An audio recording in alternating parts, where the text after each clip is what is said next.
Hi అండి అందరికీ. అందరూ ఎలా ఉన్నారు? మేమైతే చాలా బాగున్నాము. ఇదైతే సెకండ్ పార్ట్. మీరు కనుక ఫస్ట్ పార్ట్ చూడకపోయి ఉంటే అది ఒక్కసారి చూసేసి ఈ వీడియో కూడా చూసేసేయండి.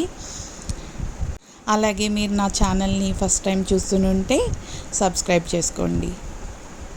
సో అమ్మవారి టెంపుల్ అయితే కన్స్ట్రక్షన్లో ఉన్నది. ఇక్కడ మేము మెట్లు ఎక్కుతున్నాము. సో మధ్య మధ్యలో ఇలా ఆగి ఎక్కుతున్నాము. ఆ రోజు కూడా చాలా ఎండగానే ఉన్నది. కన్స్ట్రక్షన్లో ఉండడం వల్ల కొద్దిగా చూసుకొని జాగ్రత్తగా ఎక్కాల్సి వస్తుంది. మెట్లు కూడా కొద్దిగా ఎక్కువగానే ఉన్నాయి. పెద్దవాళ్ళది ఉంటే కొద్దిగా ఇట్లా మధ్యలో బ్రేక్ తీసుకొని ఎక్కడం మంచిది. ఈ అమ్మవారి గురించి చెప్పాలంటే కోరిన కోరికలు అంటే తలచిన కోరికలు వెంటనే తీర్చే తల్లి కాబట్టి శ్రీ తలంపులమ్మ తల్లి అమ్మవారు అంటారు. అది కాస్త వాడుకలో తలుపులమ్మ తల్లిగా మారిపోయింది. సో ఈ టెంపుల్ కొండ మీద ఉండేసరికి చుట్టుపక్కల చూస్తే మనకి మొత్తం లోయలు కొండలు ఉంటాయి. అంతేకాకుండా ఫుల్ గ్రీనరీతో నిండి ఉంటుంది. ఇది సమ్మర్ కాబట్టి కొద్దిగా ఇట్లా అనిపిస్తుంది. అండ్ కన్స్ట్రక్షన్ ఒకటి జరుగుతుంది కాబట్టి ఇలా ఉన్నది. అండ్ పక్కన చూస్తున్నారు కదా ఈ కొండలు, అవి ఇలానే ఉంటుంది టెంపుల్. ఈ కొండల మధ్యలో ఉన్నట్టు కొండ మీద ఉంటుంది. ఇదే అమ్మవారి గుడి లోపలికి ఎంట్రన్స్. లోపల ఇంకా తీయనివ్వరు కాబట్టి సో మీకు ద్వారం దగ్గర చూపిస్తున్నాను. మేము ఇంకా అమ్మవారి దర్శనం చేసుకొని కిందకు వచ్చేసాము. కిందకు వచ్చేసి ఇదిగోండి, కిందకు వచ్చేసరికి ఆల్మోస్ట్ 11:30 అలా అయిపోయింది. ఇక్కడ మా మమ్మీ వంట చేపిస్తున్నారు. అదే నేను ముందు చెప్పాను కదా ప్రీవియస్ వీడియోలో, ఇక్కడ వండే వాళ్ళు కూడా ఉంటారు. సో మనం గిన్నెలు తెచ్చేసుకొని వంట మనం చేయించుకోవచ్చు. ఇంకా మేమున్న గెస్ట్ హౌస్ అయితే చూపించేస్తాను.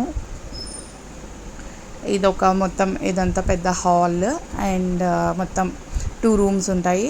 ఒకటి ఇది ఏసీ రూమ్ ఉంటుంది. అలాగే ఇక్కడ ఐరన్ కాట్ ఒకటి అండ్ ఒక 4 చైర్స్ ఉంటాయి కూర్చోడానికి. సో ఇది మెయిన్ ఎంట్రన్స్ దగ్గర నుంచి చూస్తే మనకి ఇలా ఒక 2 రూమ్స్ ఇచ్చేసి ఒక హాల్ ఉంటుంది. సో ఇటు సైడ్ ఇక్కడ వంట చేపిస్తున్నాము. ఇక్కడైతే మంచి నాటుకోడి కర్రీ అయితే రెడీ అయిపోయింది. మా మమ్మీ డైరెక్షన్స్ ఇస్తూ ఉంటే ఆమె వండింది. సో ఇదైతే రెడీ అయిపోయింది. పులిహార ఇంకా పూర్ణం బూర్లు మా మమ్మీ ఇంటి దగ్గర రెడీ చేసుకొని తీసుకొచ్చారు. అండ్ రైస్, నాటుకోడి కర్రీ ఇక్కడే చేసాము. ఫిష్ పుల్స్ కూడా ఇంట్లో చేసుకొని తీసుకొచ్చారు. ఇప్పుడు ఇది బర్త్డే ఏంటి అనుకుంటున్నారా? యాక్చువల్లీ ఇదేంటంటే మా మమ్మీ మొక్కుకున్నారు మా పాపది. యూజువల్లీ తన బర్త్డేకి అది అమ్మవారి టెంపుల్ దగ్గర ఇట్లాగా భోజనం అది వండుకొని కోడిని అది కోసుకొని అలాగే ఇట్లా బర్త్డే చేసుకుందాం కదా అని. యూజువల్లీ తినకి బర్త్డే టైంలో స్కూల్ అది ఉంటుంది కదా. సో ఇట్లా హాలిడేస్కి వచ్చినప్పుడు చేయించామన్నమాట. మోస్ట్లీ ఈ ప్లేస్కి వస్తే అసలు ఎప్పుడు వచ్చామో ఎలా టైం అయిపోయిందో కూడా తెలీదు. అలా టైం అయిపోతూనే ఉంటుంది. అంత పీస్ఫుల్గా కూడా ఉంటుంది. మీలో ఎవరైనా సరే అన్నవరం అది వచ్చినప్పుడు ఆ లిస్ట్లో ఇలాగా ఈ టెంపుల్ కూడా చూసుకునేలా ప్లాన్ చేసుకోండి. జస్ట్ మీరు దర్శనం వరకు అయినా సరే చాలా బాగుంటుంది ఈ టెంపుల్. అండ్ ఇంకొకటి ఏంటంటే మీరు టెంపుల్ దర్శనానికి వెళ్ళాలన్నా సరే మీరు ఎప్పుడో ఈవినింగ్ వెళ్ళాలి అనుకుంటే కుదరదు. మోస్ట్లీ బిఫోర్ 5 o'clockకే దర్శనం చేసుకునేలాగా మీరు చూసుకోవాలి. ఎందుకంటే ఇక్కడ ఈ టెంపుల్ ఏంటంటే ఈవినింగ్ 6 తర్వాత ఈ టెంపుల్ క్లోజ్డ్ ఉంటుంది. అండ్ ఎవ్వరు తిరగరు కూడా ఈ ప్లేస్లో.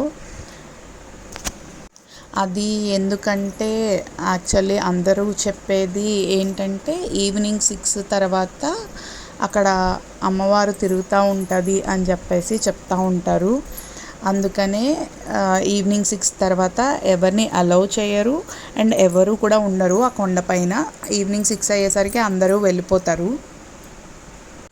అండ్ నాకు తెలిసిన ఒక స్టోరీ ఏంటంటే ఈ టెంపుల్ గురించి, చాలా కాలం క్రితం ఇక్కడ ఈ కొండపైన మేకల్ని అది కాసుకోవడానికి వస్తూ ఉంటారు కదా, అలా వచ్చిన వాళ్ళలో ఒక చిన్న పాపని తీసుకొని మేకలు కాసుకునే వాళ్ళని ఒక ఆవిడ వచ్చినప్పుడు ఆ పాపని ఒక ఉయ్యాల కట్టి అందులో పడుకోబెట్టి అట్లా మేకలను కాసుకొని ఈవినింగ్ అయ్యే టైంకి యూజువల్లీ తీసుకెళ్ళిపోతారు కదా మేకలను తీసుకొని.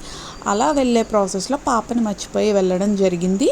సో కిందకి వచ్చేసిన తర్వాత మళ్ళీ గుర్తొచ్చి రిటర్న్ వాళ్ళు పైకి వెళ్దామంటే వాళ్ళకి ఒక మాట వినిపించి, మీ పాపకేమీ కాదు, ఆమె క్షేమంగానే ఉంటుంది, మీరు రేపు ఉదయాన్నే వచ్చి తీసుకెళ్ళండి అని చెప్పడం జరిగిందంట. సో వాళ్ళు ఆ మాట ప్రకారంగానే తర్వాత రోజు ఉదయాన్నే వచ్చి చూసేసరికి ఆ పాప అక్కడే ఉయ్యాల్లో క్షేమంగా ఉందంట.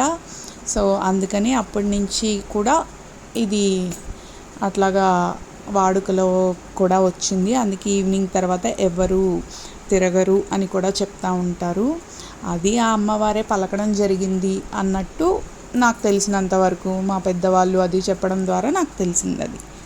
సో మేము ఈవినింగ్ 3:30 అలా టైంకి రిటర్న్ అయితే మేము స్టార్ట్ అయిపోయాము. సో మీలో ఎవరికైనా కుదిరితే మాత్రం తప్పకుండా ఈ టెంపుల్కి అన్నవరం అది వచ్చినప్పుడు వెళ్ళేలా చూసుకోండి. సో మేమైతే వచ్చేటప్పుడు ఇక్కడ ఒక కూలింగ్ వాటర్ క్యాన్ ఒకటి తీసుకున్నాము. సో అదే ఇక్కడ రిటర్న్ ఇచ్చేయడానికని ఆగాము. మనకి మోస్ట్లీ టెంపుల్ దగ్గరే ఏమన్నా కావాలితే కూడా దొరికేస్తూ ఉంటాయి. మీకు కనుక నా వీడియో నచ్చితే please subscribe to my channel. Thank you.